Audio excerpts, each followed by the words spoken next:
What is up, everybody? We are back outside the cage. It's your co-host Jalen with my boy Eric. How we doing today? Doing great, man. It's a beautiful Monday. Going to the reggae concert later tonight. Got a little sunburn this weekend. Got a terrible tan line on my head from Yeah, that wearing a happens. hat and having long hair, but it'd be like that. I don't know if I'm a peel or tan yet. We shall see. But great weekend of fights as well, dude. I was tuned in for all of Saturday night, pretty much. Stayed home, watched them, enjoyed it. Yes, sir. What do we? Great night of fights. We had Corey Sandhagen defeat Rob Font 50-45 in just an absolute clinic. A lot of people claim boring. I don't. You know me. You know what my stance is on that is. He fought a top 10 guy on short notice, dominated him for 5 rounds, won 50-45 on every single card. Look at that there, total domination. So you can call it boring all you want. I call it a masterclass. I thought it was just a beautiful, beautiful performance from start to finish. Why take any risk if you don't have to? If you can go into a fight and only take 25 punches to your face or to your body, whatever, sign me up and I can win. Cool. I do kind of, I guess it's kind of hypocritical here. It wasn't enough to earn a title shot, which I guess is kind of going back on everything that I just said. Corey did tear his tricep. He said to be out 6 months, so that's kind of out. But before we get any further, what did you think about his performance, and where does that put him as far as title shots lie? Yeah, dude. So in the moment, I can't lie. I also had some buddies at my house. I was hyping up Sandhagen a lot, talking about how exciting this fight was going to be. Just like two nasty strikers. I said Sandhagen will use the wrestling a little bit to tire him out, just to get some points on the board. I don't know. I guess you could say that. And then he just went full Dagestani on him. And it turns out he did, yeah, like you said, tore the tricep in the first round. But that is so impressive from Sandhagen. When he first came into the UFC, he was basically just a striker. And now his ground game's almost as useful as his stand-up, maybe even more in some cases, like this one. It really makes me wish that Umar Nurmagomedov wouldn't have pulled out, because it would have been pretty sick to get to see Sandhagen's wrestling tested against a better ground guy per se. But I mean, these numbers are just ridiculous. Yeah. 19 minutes of control time in a 25-minute fight, 132 strikes compared to 25 for Font. And he did it with a torn tricep. These guys are just different than any other athletes in the world. In any other sport, I feel like when someone has a torn tricep, most of the time they're probably coming out of the game. Or at least, yeah, getting it checked out and stuff. You would at least know that he has a torn tricep. We didn't even know until after the fight. Yep. Gosh, man, it just makes me love this sport. Even in a moment where the fight might have not been super entertaining, looking back at it, seeing Sandhagen do that with a torn tricep, I've already said that 10 times, but gosh, just impressive. Hats off. So you know what we got to ask?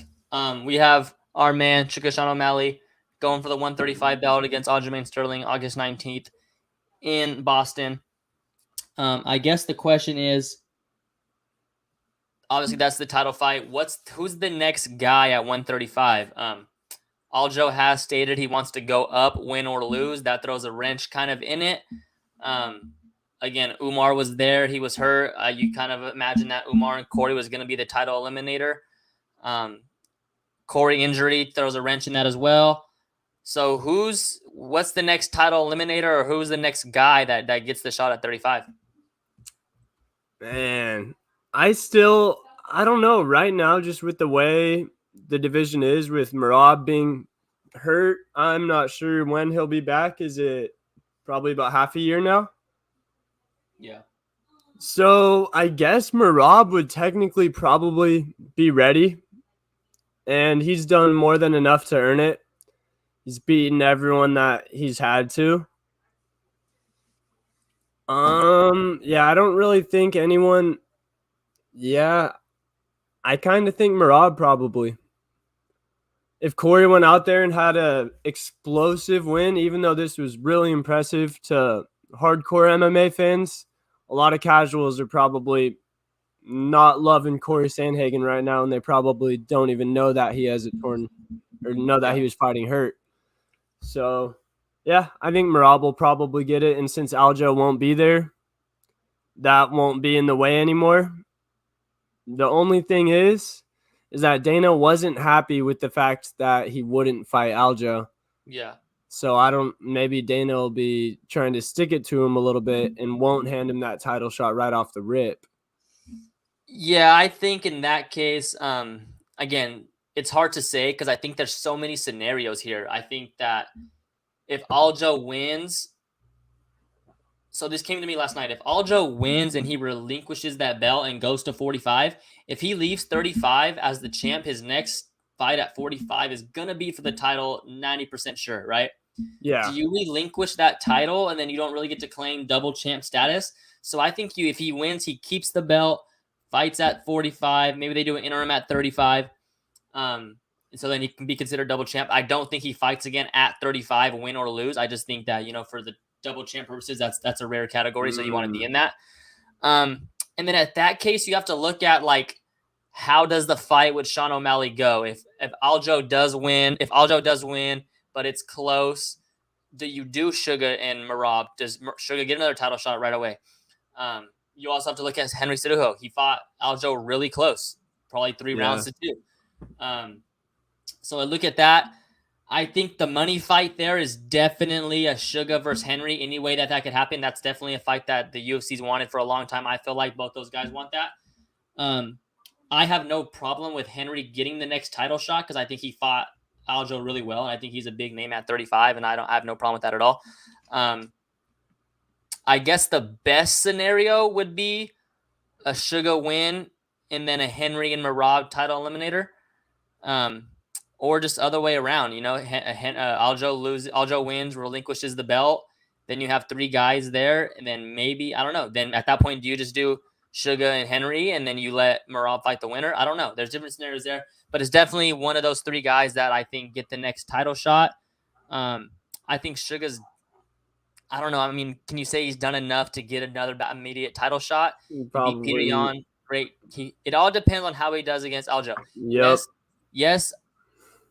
Sugar got in a not tough spot, but from the outside looking in, it kind of looked like he got fast-tracked because he came up so quick, but he beat the number 1 guy at 35, so he wasn't really fast-tracked. He did his job. But yeah, I mean, I think that's definitely a lot just has to play out. I don't think there's no set in stone. And then you've got Umar, so then it's what does Umar do? I still think Umar, you don't get a title shot after supposed to fight for a title eliminator, backing out. Again, he was hurt. Yes, no disrespect to him, he was hurt, but you don't come back and get a title shot right away after that. So I think it's one of those 3 guys. Merab, depending on what Merab does, and like you said, I don't know how Dana's feelings are towards Merab. So maybe you do a Merab versus Henry, and then in the best scenario is Sugar wins, and then they do Henry and Sugar or Henry and Merab for the title. Yeah, that's the dream scenario. Do you think say Chito Vera gets a very highlight reel knockout on 292, calls out the winner of the main event that night, or Sugar if he wins, I guess? Does he throw himself back into the mix just because of the history that he has with Sugar? I think a lot of people would love to see that one as well. But okay, this yes, I understand from our perspective, but from the casual fan, what's the history? Yeah, that's we true. We know that. They don't know about a random fight night and fucking COVID that started their history. They don't know that. They could build that up, though. The UFC is good at that. Yeah, but I still for sure think that like a Cejudo versus Sugar does a lot better. But man, I just thought to myself too, like if Sugar does somehow, some way find a way to shock the world and beat Aljamain Sterling, then he fucking gets another wrestler. Like fuck. Like, you can't just keep beating these wrestlers like that, bro. That's tough. I know. That's right. Cheeto would be ideal. Yeah. Imagine Cheeto. My prediction has been for a while, Cheeto Sugar, Coach Tough. Yeah. So, I don't know if the timing would line up for that to where that would be able to work for the next fight, or maybe Sugar defends against Henry, beats him, and then Coach is tough against Cheeto. But, yeah, Cheeto did get exposed pretty badly by Corey as well. Corey made him look not like a championship contender in there. So it would be kind of tough to just throw him back above all those guys.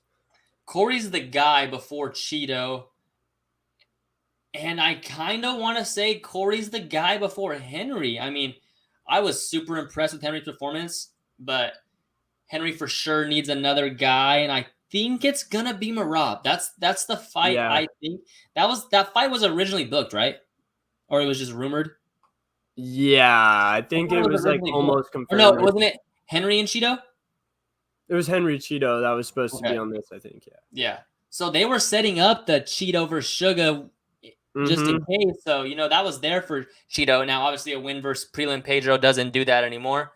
But yeah, it's tough. This is why we love that 35 division. There's so many ways you can spin it, so many different possibilities, and that's the best part. We get to find it all out.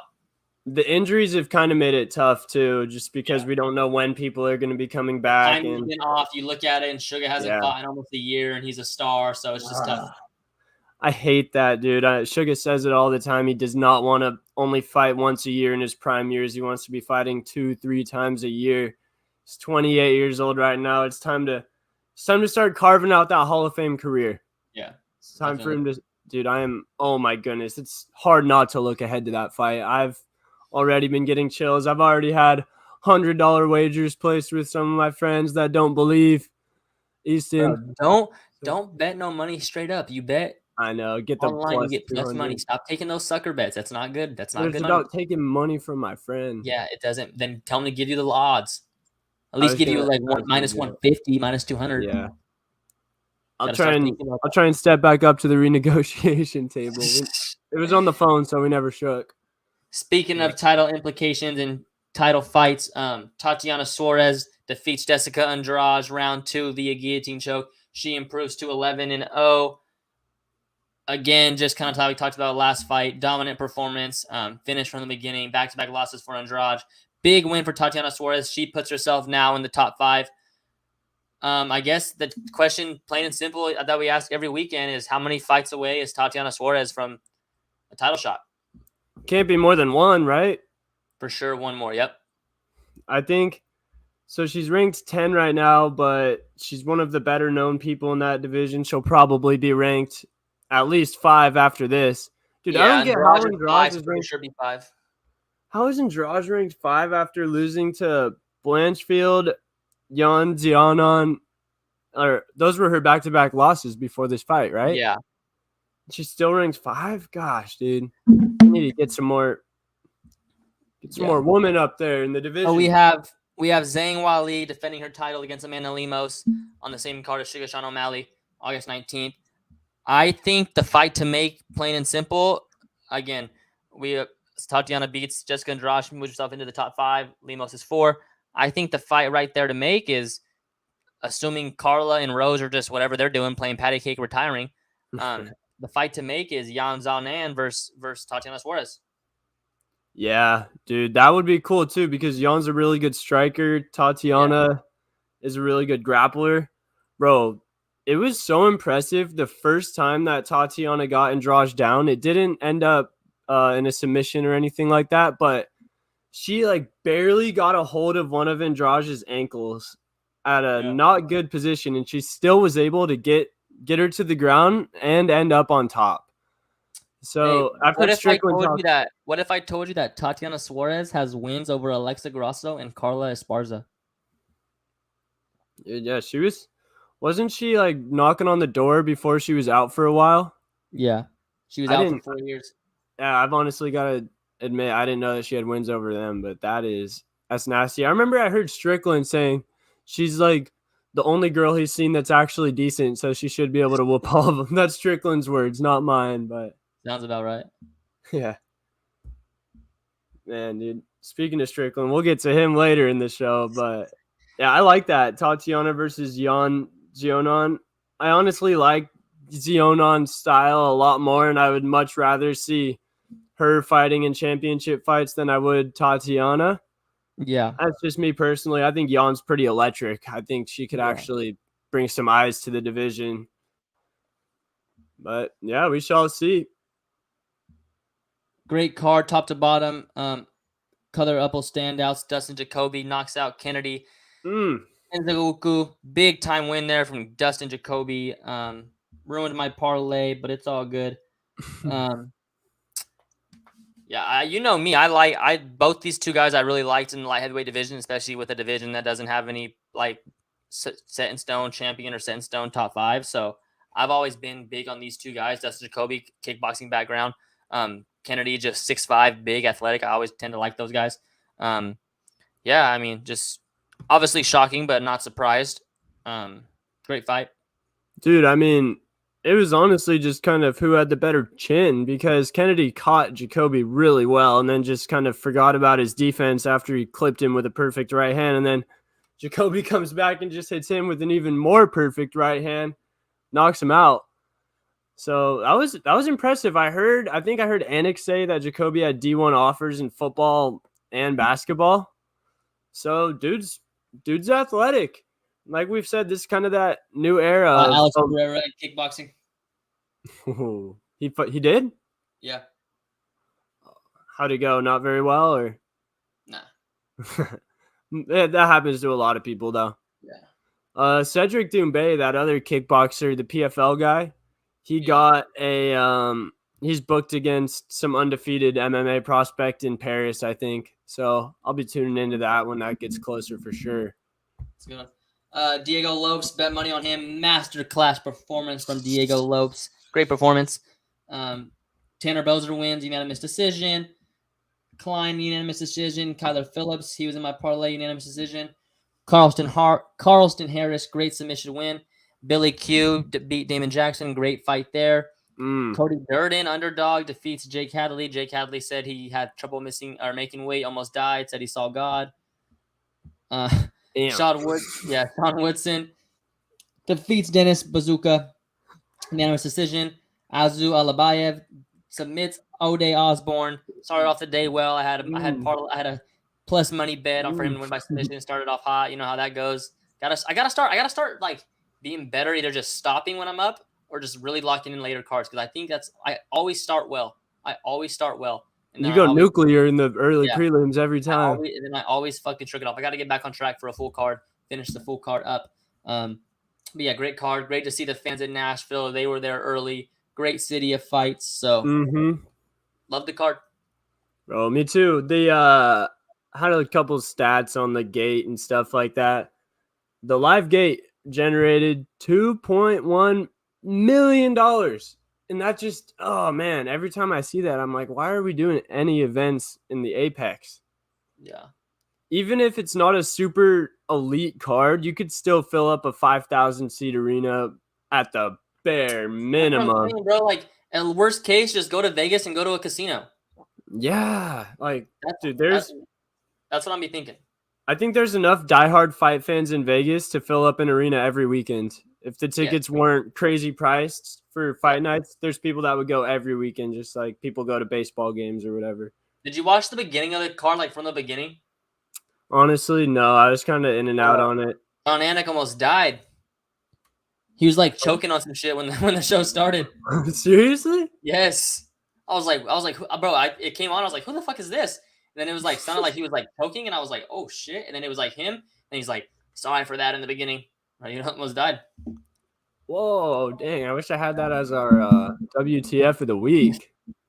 Yeah, another great weekend of fights. To top it off, we had Jake Paul versus Nate Diaz in the boxing ring in Texas. Jake wins by decision, 10 rounds. Probably won about 7 of them, I would say. I don't know how to. Yeah, I'd agree. I remember Nate winning round 4 for sure. Yeah. Round 8 for sure, and then it looks like maybe round 7 as well. But yeah, Paul outlanded him, outthrew him. Yeah, dude, Nate, every round I feel like Paul would be going hard for the first minute. He'd have Nate up on the ropes, have him in some trouble. And then Jake would start to get kind of tired. Nate would come on, start to put it on him. And I was thinking, I wonder if since Nate's been fighting 5-minute rounds his whole career, that was kind of the pace that he was used to going at, because he's used to having another 2 minutes. They said that Originally it was 8, and then Nate's camp wanted 10 rounds. Yeah, I just mean like if the rounds were longer, because Yeah. Jake would recover between every round and then he'd be good enough to go. But if there was, say, it was 5-minute rounds like MMA, Yeah. I think Nate would have Jake in hell for those last couple minutes. I So mean, I don't know. You know my feelings on it, so I just yeah. So so what do you think's next for I have next for both guys. I like Jake, bro. I think Jake's really good. Like I think it's unfair to like from the people that I talked to and the people that like were like interested in the fight, like all I heard was like, "Oh, Nate's gonna win. Nate's gonna win. Like Jake's not a real fighter. Nate would beat him up on the street. They have gloves on. Like, all right, cool, fine, whatever."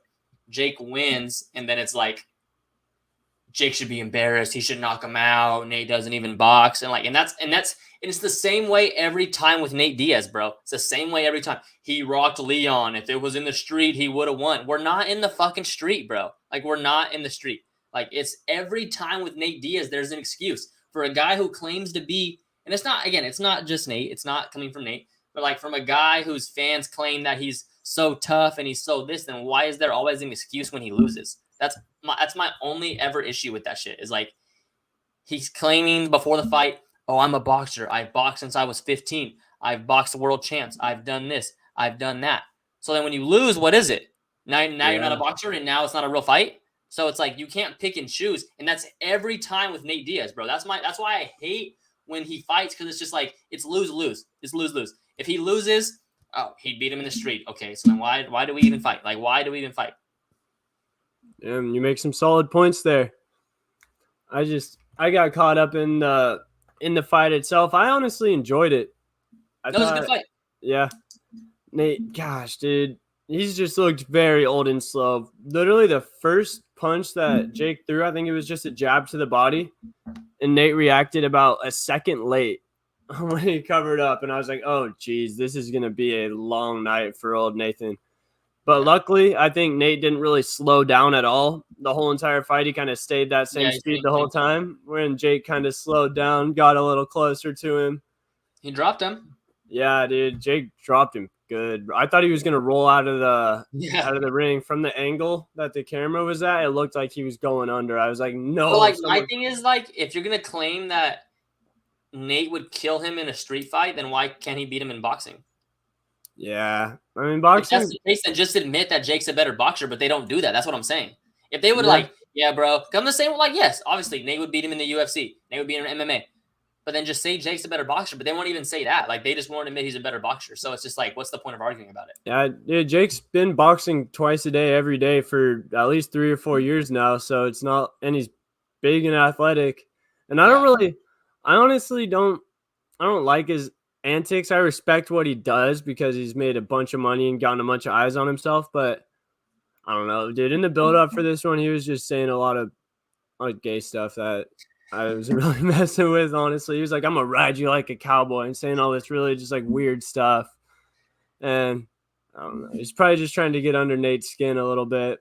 So what do you like next for Jake? Does he continue UFC guys? I mean, it'd be interesting for me it's always interesting to me to see who he picks next. I feel like there's always a guy that we know. Maybe he runs it back with Tyson Fury. I mean, what's his name? Tommy Fury. But yeah.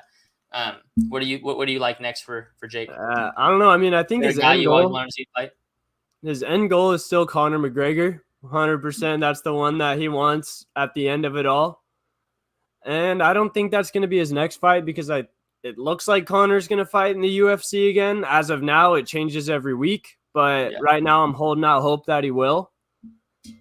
So I don't know, dude. Jake does an elite job of picking opponents. Because I was saying, if he say he boxes a Dustin Poirier or a Jack Della Maddalena, he's probably going to be in hell. Yeah. But he doesn't pick those guys. He picks guys that are either... Why would I when I can make the same money? Exactly. So I haven't thought about it too much. Who's the guy that has that big enough name but isn't enough of a threat or is old enough? Maybe... What about a Masvidal? I think Masvidal is too good still. I don't think Jake would. Yeah. Masvidal is just like, he's not a boxer, but that's what he does. Yeah. He's the hand speed, just the tricks and stuff like that. And you saw what he did to Nate. I like Masvidal for him. Dude, I personally like Conor for both these guys, whether if it's in the boxing ring or in the UFC. Obviously, Jake's in the PFL. I don't think Nate goes anywhere other than the UFC to do MMA. Even like in his interviews now, he's been like really appreciative and real grateful looking back at it and his time in the UFC. So I don't think he does the PFL with Jake Paul. I don't see that happening. So yeah, I don't know what Jake does as far as MMA wise, but I think Nate goes back to the UFC, but I feel like it's only for a Conor type fight. And I'm honestly just done with the bullshit of Conor, bro. So like, let's just run Nate and Conor and let's just fight. Like, whenever it is, put them in a date and let's fight. But like, I don't kind of just because like I don't want to see Conor. I do want to see Conor fight these guys, but he's never going to. I just feel like, or I can never believe it. So it's like, let's just run a Conor versus Nate 3 and let's just call it what it is. It was always them. So let's run it. Settle the trilogy. Yeah, bro. I don't know. I'm just over like, it's going to be Gaethje. It's going to be this dude. It's going to be this dude. Like Charles. Yeah. And I guarantee that Nate, like you said, gained a lot of appreciation because he's had to co-promote this event, and he probably realizes how hard it is and all the little things that you don't even think about when you're not running the thing. Yeah. So, yeah, I wouldn't be surprised if Nate comes back either. I'm sure the UFC would welcome him with open arms because if it makes dollars, it makes sense for them. I do love Jake. I do love Jake and Conor, though. That's my matchup, and I think it's a great fight for Jake. I think he can give Conor a test, and I mean, I would favor Conor. I feel like that line would be close, but I think Jake keeps proving that he's a good boxer. Like I don't know. I feel like Jake could win that, and I wouldn't be surprised. I was thinking if Jake, or one of my friends texted me this, and I was kind of thinking this would be hilarious. It's not going to happen, obviously, but a Jake versus Strickland boxing match, because they're about the same size, and Strickland would probably have him in hell in the press conference. Yeah. But, well, he just wouldn't really want to do much press conference, so it's just be like, it's whatever. That's like, I feel like Jake Paul is everything that Sean Strickland talks bad about, though. It would just be so funny. Yeah. Like Strickland hates TikTok and all that stuff. Speaking of Sean Strickland, he just signed his death note. He allegedly rumored to be booked Izzy versus Sean Strickland in Australia for the middleweight title of the world. We had to move quick after Driscus Dupussy backed out and said he was hurt and didn't want to fight. After Eric came on this air and said that he was going to beat Izzy, the next day he backed out, let Eric down. But we have the fight. Sean Strickland stepped up. This is the fight that we've been wanting for a couple years. It was supposed to be the fight if Sean had beat Pereira International Fight Week last year, 2 years ago. So this is the one. We get it booked finally. I don't know if it's what the UFC wanted, but it's what Izzy wanted. Great matchup for Izzy. Striking kickboxing match. You know who wins those. So I'm excited. We get to see my guy fight. Superstar, box office, my favorite fighter in the world. Let's go, baby. This one's going to do a lot of pay-per-view buys too. I'm calling it.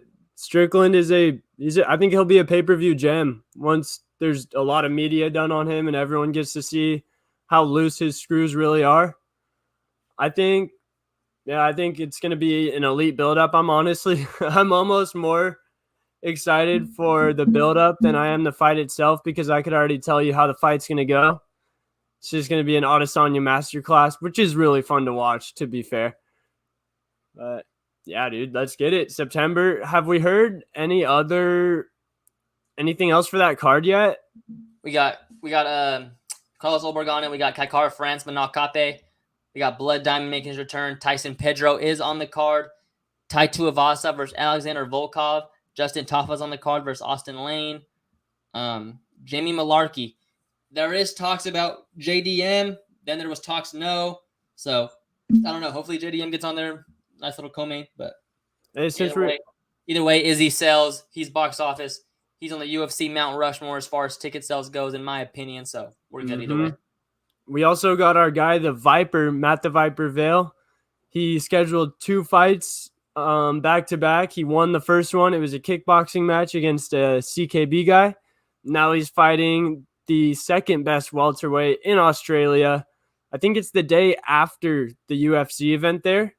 So he'll be on perfect timing. He's going to be cutting weight at the same time. So if one of those welterweights drop out, I'm sure that he will be the first call for that since he'll be ready. So I think there's a chance the Viper gets on this too. You might have not heard it here first, but you heard it here. Viper for UFC. Worst case scenario, he goes out there, smokes the other best welterweight in Australia. UFC is going to be there, so hopefully they're watching. And then he gets that contract. Let's go. Yes, sir. We're back in the Apex this week. Vicente Luque versus Rafael dos Anjos. Close fight. About to pick them according to Vegas. You said earlier, a little great card top to bottom. We got Cub Swanson coming on, Khalil Roundtree versus Chris Dawkins. We got Jamie Pickett on the card. We got Francis the Firefighter on the card. We got Blackshear versus Brady Heinstein, tough alum, and your girl, Juliana Miller. What a card. What a card for you, brother. Dude, I know. It's like kind of like Christmas in August for a fight night. This many of my favorite fighters on it. Bro, Luana looks kind of bad too. In the picture that I have up here, if you're watching on YouTube, bottom right, switched over from the killer. Damn. Yeah, I don't know if it's filters or something or the angle. That's your matchup right there, bro. That you like both those girls. I rescinded my take on Killer Miller. Oh yeah, my fault. I was TMSing at that point. Yeah, happens to the best of us. Yep. Dude, I feel like Sugar hasn't been raising awareness about that as much. Maybe once he gets back on the big platform for the pay-per-view press conference, he'll start doing it more. Yeah, I would hope so because it's a real serious issue. Yeah. But yeah, Marcus McGee also he trains with Sugar. He got that short notice fight. Oh yeah, that's my guy. And I've got to say, this is a must win for Terrence McKinney. It seems like he's fighting. It's a really quick turnaround. He had that first round submission loss, right? In his last fight. It felt like that was only a month or two ago. And now he's fighting Mike Breeden. So he lost his fight on the Contender Series. And then he must have gotten in on short notice in the UFC. He lost that one. He lost his next fight. And now he's fighting Terrence McKinney. So I don't know if this is a must win or a can't lose for Terrence, but I think if he wants to stay, I wouldn't even say he's relevant as a contender or like a ranked guy anymore in the lightweight division, but he's still really young. I think he's got to win this one, though, or else he's going to be on the bubble of having to find another home for a little bit in terms of promotions. I hope he wins. He's a minus 275 favorite. He should win. Also, my guy Cub Swanson. He's old. He's 39. That's old in the featherweight division, too. He's fighting Hakeem Dawodu, who's a very solid featherweight. They are both coming off of losses. Swanson had that terrible loss where he kept getting leg kicked against Jonathan Martinez. He just couldn't even stand on him anymore. Yeah. I think Swanson's going to go for it here. He's going to be in that killer be killed mentality. He wants to go out on top. He's going to leave it all out there. But Dawodu's never been knocked out. So he fights really safely. He's been using his wrestling a lot more. Lots of decisions for him, which kind of makes my head says Dawodu by decision, but my heart says Swanson by knockout, elite retirement, goes out on top. But we all know that does not happen very often in this sport. Robbie Lawler made it happen. Shouts to Robbie. Hopefully Cub can as well. I saw the UFC roster watch tweeted Robbie Lawler removed from the roster. I heard that would be another cool one for Jake. Nah. Too old? It's like, I don't know. I feel like it's got to be, yes, Jake can sell, but it's got to be guys that sell on both ends. Like, Robbie Lawler's not going to give him much entertainment in the press conferences. Yeah, Robbie never talks at all, I guess. So the move is Connor, bro. Like, that's the move. I like a Connor or a Jorge Masvidal. Yeah, I could definitely see a Jorge Masvidal, bro. I could see that too. If Jake accepts it, Masvidal's big. He's probably about Jake's size. A little smaller, maybe. Do you have a play for us this weekend on the main event, Vicente Luque versus RDA? RDA trying to make a run up at welterweight now, going back and forth as he does. He's only lost to top contenders his whole career pretty much. He's fought the who's who forever. Vicente Luque is coming off of consecutive losses to Jeff Neal and Bilal Muhammad. So all good losses. It's tough. This one's close. Really a coin toss. I guess. I don't know. Give me the guy that's coming off a win as opposed to the guy that's coming off 2 losses, but they're really good 2 losses. So I don't know. This one's literally a coin flip as far as obviously that's what Vegas thinks as well. That's what I think. So I don't know. It's tough. Really tough one. I mean, I kind of want to look at Luque because he's younger, but RDA is RDA. And it's just, I don't know. Tough. Yeah. RDA is just so skilled and experienced in there. I feel like Luque will probably have a slight speed and strength advantage just because of the age, and he is a little bit bigger naturally. Yeah. But I like RDA by decision. That's my play for this week. It's I just think he's not going to be able to finish him unless he gets a submission or something, which is possible. But I think he just outclasses him. I don't know if it'll be a master class to say. It'll be close, I think, but I think RDA will get it done. Okay, I like it. Let's rock with RDA. Let's go. And did you have any other plays right now? I know a lot of the things that we like the round totals and the props aren't out yet, so it kind of has our hands tied behind our backs a little bit here. But did you have anything that just popped out to you? Any money line dogs or just secure bets? I do like I like Francis Marshall -155. I like Hakeem. Probably put him in a parlay or to win by knockout. I might throw a stab at Jamie Pickett +250. Waiting for that Blackshear and Brady high stand odds to come out. I kind of like Blackshear there if I can get a good price. I think that fight I think it might have got canceled for really? high stand staph infection. Ah, shit. Yeah, I was looking on Tapology right before Damn, this. you just can't update your shit. But other than that, sorry to go against your girl. I kind of like Luana Santos -140 over Juliana Miller. But I'll have the official plays out this week. As always, when I get some better line movement, see the movement, see where it's going, see some totals, get you some good picks out there. Yeah. And, dude, I've just got to say, I know I already said I'm excited for Sugar Sean, but we've been waiting for this moment ever since we started this podcast. I didn't think it would ever happen, bro, honestly. After the Tito thing. There's no way he'll fight. There's no way he'll fight for a title. It's crazy how he's been such a big underdog, and this is his second fight in a row being a huge underdog. I just feel some Connor Aldo type stuff in the air. I like it. I'm ready for it. I'm ready. We're here for it. We're gonna see it. I'm ready, baby. Got all the shirts hung up. A whole week I'm wearing nothing but Sugar merch. Day of the fight, nothing but Sugar merch. Got the hats coming in. I got the wig here. We're gonna rock. Let's grow, baby. Let's go. I'm coming up to the 661 for it too. Managed to get my hands on a Zach Bryan ticket for the next day, so hello. I might not even go if Sugar loses. Yeah, facts. I feel you. I feel you. Well, that's all we got for you today, folks. Again, as always, it's an honor, brother, to be here with you. We will see y'all next week. Enjoy the fights. Have a happy dad for me. I got the new banana flavor. This ain't banana, but I had the new banana flavor. Banana flavor. Did it live up to the hype? Yeah, bro. You know me.